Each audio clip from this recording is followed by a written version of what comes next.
मोठी बातमी आहे शिमल्यामधली, कारण शिमल्याच्या भट्टा कुफर या ठिकाणी 5 मजली इमारत कोसळली आहे आणि इमारत कोसळतानाची लाईव्ह दृश्य सुद्धा आता समोर आलेली आहेत।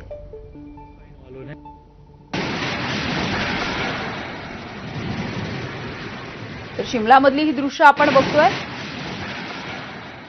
भट्टा कुफर या ठिकाणामधली 5 मजली ही इमारत होती, ही इमारत कोसळली।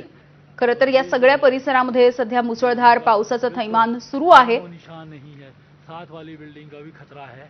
ये जो है साथ वाली बिल्डिंग है। सुदैवाने यामध्ये कुठलीही जीवितहानी झालेली नाहीये। काही तासांपूर्वीच ही इमारत रिकामी करण्यात आलेली होती। हिमाचलमध्ये गेल्या काही दिवसांपासून प्रचंड पाऊस कोसळतोय, आपल्याला माहिती आहे। त्याच्यामुळेच कदाचित ही इमारत कमकुवत झाली असावी अशी शक्यता आहे। इमारतीवरती अनेक ठिकाणी भेगा देखील पडलेल्या होत्या आणि हे सगळं स्थानिकांच्या लक्षात आल्याच्या नंतर तिथल्या प्रशासनाने इमारतीमधल्या रहिवाशांना सुरक्षित ठिकाणी नेलेलं होतं।